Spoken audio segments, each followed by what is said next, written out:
Jika Anda adalah anak muda yang apatis terhadap politik, informasi dari video ini tidak akan Anda simak hingga akhir. Sebab secara psikologis Anda telah membangun mental blok terhadap informasi yang berbau politik, termasuk video ini. Bagiku sendiri politik adalah barang yang paling kotor. Lumpur-lumpur yang kotor. Tapi suatu saat, di mana kita tidak dapat menghindari diri lagi, maka terjunlah. Sebagai pemilik suara mayoritas, 60% dari jumlah total pemilih di tahun 2024.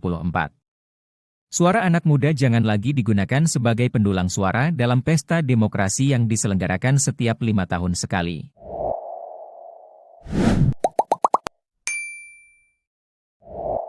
Assalamualaikum warahmatullahi wabarakatuh. Salam sejahtera bagi kita semua. Saya Abdul Rahman Murad. Selamat datang di podcast ARM. Podcast yang dibuat menggunakan kecerdasan buatan. Hari ini kita akan mengulas topik yang sangat menarik tentang mengapa anak muda harus ambil bagian dalam panggung politik.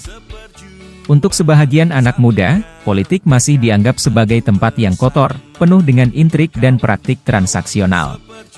Hingga kemudian memutuskan untuk apatis terhadap politik. Pandangan ini tidak sepenuhnya salah, memang wajah politik kita hari ini sering digambarkan demikian. Namun bukan berarti ini menjadi alasan mutlak untuk memilih apatis terhadap politik, secara tidak langsung justru sikap apatis inilah yang mendorong praktik buruk di politik terus-menerus terjadi, sebab kita membiarkan orang-orang yang tidak memiliki kredibilitas mendapatkan kesempatan untuk menduduki jabatan politik. Sikap apatis akan mendorong kita pada upaya menolak informasi figur yang tepat untuk memegang jabatan politik. Jika Anda adalah anak muda yang apatis terhadap politik, informasi dari video ini tidak akan Anda simak hingga akhir. Sebab secara psikologis Anda telah membangun mental blok terhadap informasi yang berbau politik, termasuk video ini. Jika Anda anak muda yang menginginkan perubahan, maka kita memiliki semangat yang sama. Banyak jalan menuju perubahan, kalau Anda belum memiliki kesempatan untuk merubahnya secara langsung melalui jabatan politik, Anda dapat merubahnya melalui orang yang Anda pilih berdasarkan pikiran dan semangat yang sama seperti Anda. Sudah saatnya anak muda kembali berperan dalam menentukan masa depan yang lebih baik. Sebagai pemilik suara mayoritas, 60% dari jumlah total pemilih di tahun 2024. Suara anak muda jangan lagi digunakan sebagai pendulang suara dalam pesta demokrasi yang diselenggarakan setiap 5 tahun sekali.